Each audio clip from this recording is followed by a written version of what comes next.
Esto me lo contó mi prima Daniela. Fue hace como 2 años, cuando trabajaba hasta muy tarde en una oficina en Polanco. Era viernes, casi las 11 de la noche, y pidió su Uber de siempre para regresar a su casa en la colonia Roma. El carro llegó puntual. Un Nissan Versa gris, placas que coincidían, todo normal. Cuando se subió, lo primero que notó fue que el conductor no la saludó. Nada raro, pensó. Algunos son así de serios. Pero conforme avanzaba el viaje, se dio cuenta de que el tipo no había dicho ni una sola palabra, ni buenas noches, ni ¿cómo está? Swing. Solo manejaba, viendo hacia el frente, con las manos bien agarradas del volante. Daniela intentó hacer plática. Está frío, ¿verdad? Silencio total. ¿Lleva mucho trabajando de Uber? Nada. El conductor ni siquiera la volteó a ver por el espejo. Lo raro era que su ruta normal hacia la Roma era por Insurgentes, pero este señor se metió por calles más solas, por la colonia Doctores. Daniela revisó el GPS de la AP y efectivamente marcaba una ruta diferente, más larga. Disculpe, le dijo. Creo que se está yendo por otro lado. El conductor siguió sin responder, pero Daniela notó algo que la puso muy nerviosa. Por el espejo retrovisor vio que el tipo tenía los ojos completamente rojos, como si hubiera estado llorando, o como si no hubiera dormido en días. El ambiente en el carro se sentía pesado, raro. Daniela empezó a sudar frío y decidió fingir una llamada. Hola, mamá, sí, ya voy llegando. Como en 5 minutos estoy ahí, ¿sí? Para que el conductor supiera que alguien la estaba esperando. Pero entonces pasó lo más extraño de todo. El conductor empezó a manejar más despacio, como arrastrando el carro, y de repente, sin voltear a verla, le dijo con una voz muy ronca, muy baja: ¿Usted cree en los fantasmas? Daniela se quedó helada. Después de 20 minutos de silencio total, ¿esa era su primera pregunta? No, no sé, le contestó con la voz temblorosa. Yo tampoco creía, siguió el conductor siempre sin voltear, hasta que me di cuenta de que yo soy uno. En ese momento, Daniela sintió como si el aire del carro se hubiera vuelto hielo. Le empezaron a temblar las manos y lo único que quería era bajarse. Pero estaban en una calle muy sola, sin gente, sin nada. Afortunadamente, ya estaban cerca de su casa. Cuando por fin llegaron, Daniela le aventó un billete de 200 al asiento del copiloto y se bajó corriendo sin esperar cambio. No volteó atrás hasta que estuvo adentro de su edificio, con la puerta cerrada. Al día siguiente, revisó su historial de viajes en la APP. El viaje aparecía normal, con calificación de 5 estrellas que ella nunca puso, y un comentario que decía: gracias por escucharme. Hacía mucho que no hablaba con alguien. Daniela nunca volvió a pedir Uber sola de noche, y hasta la fecha, cuando me cuenta esta historia, se le pone la piel chinita. Esta historia me la contó Javier, un conductor de Uber de Guadalajara que ya lleva como 5 años trabajando. Dice que en todo ese tiempo nunca le había pasado algo así. Era un sábado como a las 2 de la mañana. Javier estaba por Chapultepec cuando le llegó una solicitud para recoger a alguien en una colonia que no conocía muy bien, por el rumbo de Huentitán. La app decía que la pasajera se llamaba María y que era un viaje hasta el centro de la ciudad. Cuando llegó a la dirección, era una casa vieja, de esas colonias populares donde las calles están medio oscuras. Javier tocó el claxon suavecito y esperó. Después de unos minutos, vio que salía una señora mayor, como de unos 60 años, toda vestida de negro. Se subió atrás, le dijo buenas noches, con una voz muy quedita, y le dio la dirección. A la catedral, por favor. Javier le dijo que sí. Arrancó y empezó el viaje. Lo primero que notó fue que la señora olía raro, como a flores viejas, pero no le dio importancia. Iba manejando normal por López Mateos, cuando intentó hacerle plática preguntándole si iba a misa de madrugada, pero la señora no le contestó. Javier volteó por el espejo retrovisor y la vio ahí sentada, muy tiesa, viendo por la ventana.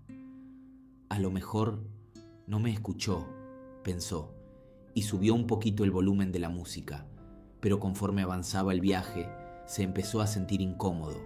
La señora no se movía para nada, ni siquiera parecía que estuviera respirando, y ese olor a flores se estaba haciendo más fuerte, más dulzón, como el de las coronas del panteón. Cuando iban por Vallarta, Javier decidió intentar otra vez. ¿Está bien de temperatura el aire? Silencio total. Volteó otra vez por el espejo y ahí seguía la señora, en la misma posición exacta, sin moverse ni un milímetro. Ya se estaba poniendo nervioso cuando llegaron a un semáforo en rojo. Javier aprovechó para voltear completamente hacia atrás, para verla de frente, y se quedó helado. El asiento estaba vacío, no había nadie, nada, ni la señora ni su bolsa, nada, como si nunca hubiera subido alguien. Javier se bajó del carro, abrió la puerta trasera, revisó abajo de los asientos, en el suelo, nada. Pero el olor a flores seguía ahí, más fuerte que nunca. Se subió otra vez temblando y checó la app. El viaje seguía activo, marcaba que la pasajera María seguía en el carro. Pero él estaba completamente solo. No supo qué hacer. ¿Cancelar el viaje? ¿Hablar a la policía? Al final decidió seguir manejando hasta la catedral, como si nada. Tal vez era una broma, tal vez la señora se había bajado en un semáforo y él no se dio cuenta. Cuando llegó a la catedral eran casi las 3 de la mañana. Estacionó el carro y esperó. Obvio no se bajó nadie, pero en la app aparecía que el viaje había terminado normalmente. Incluso le habían puesto 5 estrellas y una propina de 50 pesos. El comentario decía: gracias, joven. Hacía 20 años que no podía volver a casa. Javier revisó después la dirección donde había recogido a la pasajera. Al día siguiente fue y preguntó por la señora María. Los vecinos le dijeron que ahí había vivido una señora con ese nombre, pero que había muerto hacía como 20 años. Siempre iba a misa de madrugada a la catedral. Desde ese día, Javier no acepta viajes después de las 2 de la mañana, y cuando le preguntan por qué, solo dice: hay pasajeros que no deberían estar pidiendo Uber. Esta historia me la contó mi compadre Ricardo, que trabaja en el aeropuerto de la Ciudad de México. Él no es conductor, pero le tocó vivir algo que todavía no entiende. Era un domingo, como a las 10 de la noche. Ricardo había ido a dejar a su hermana al aeropuerto porque se iba de viaje y ya de regreso pidió un Uber para su casa en Iztapalapa. Llegó el carro, un Jetta blanco. El conductor se llamaba Miguel, todo normal. Se subió adelante, le dio su dirección y empezaron a platicar. Miguel era buena onda. Le contó que tenía como 3 años manejando Uber, que le gustaba conocer gente. Una plática normal, sin nada raro. Pero cuando ya llevaban como 15 minutos de camino, Ricardo se dio cuenta de algo extraño. Estaban pasando por lugares que ya habían pasado. La misma gasolinera, el mismo Oxxo, las mismas calles. Oiga, le dijo a Miguel, ¿no siente que ya pasamos por aquí? Miguel se rió. No, para nada. Es que estas colonias se parecen mucho, por eso se siente así. Pero Ricardo estaba seguro. Conocía muy bien esa zona y definitivamente estaban dando vueltas.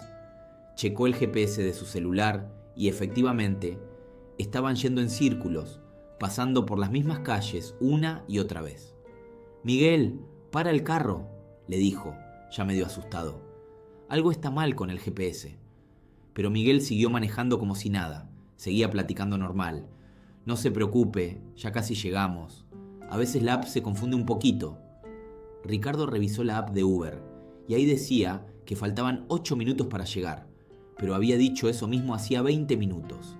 El tiempo no avanzaba, siempre marcaba 8 minutos restantes. Ya estaba bien nervioso. Decidió fingir que iba a contestar una llamada y le marcó a su esposa. Amor, estoy en un Uber medio raro. Si no llego en 20 minutos, márcame. Sí. Pero cuando colgó y volteó a ver a Miguel, el conductor no estaba ahí. El carro siguió avanzando solo, con el volante moviéndose solo, tomando las curvas perfectamente. Ricardo gritó, trató de agarrar el volante, pero era como si una fuerza invisible lo estuviera manejando. Se quiso bajar, pero las puertas no abrían. Los seguros estaban puestos y no se movían por más que los jalara. Las ventanas tampoco bajaban. Estaba atrapado en un carro fantasma que daba vueltas por las mismas calles, una y otra vez. Ricardo empezó a entrar en pánico. Gritaba, golpeaba las ventanas, trataba de romper el vidrio con su celular, pero nada funcionaba. Y lo peor era que su teléfono ya no tenía señal. Ni WhatsApp, ni llamadas, nada. No sabe cuánto tiempo pasó así. Tal vez 1 hora, tal vez 3. Perdió la noción del tiempo completamente. Solo veía las mismas calles, los mismos postes, la misma gasolinera, una y otra vez. Hasta que de repente, sin explicación, el carro se detuvo. Ricardo estaba exactamente enfrente de su casa, como si nada hubiera pasado. Las puertas se abrieron solas y pudo salirse. Cuando revisó la AP, el viaje aparecía normal. 45 minutos de duración, ruta directa del aeropuerto a su casa, calificación de 5 estrellas. Pero Ricardo sabía que había estado atrapado mucho más tiempo. Lo más raro de todo fue el comentario que aparecía del conductor. Gracias por el viaje. Espero que hayas disfrutado el recorrido tanto como yo. Ricardo nunca volvió a usar Uber de noche. Y hasta la fecha, cuando pasa por esa gasolinera donde empezó todo, siente que el tiempo se detiene un poquito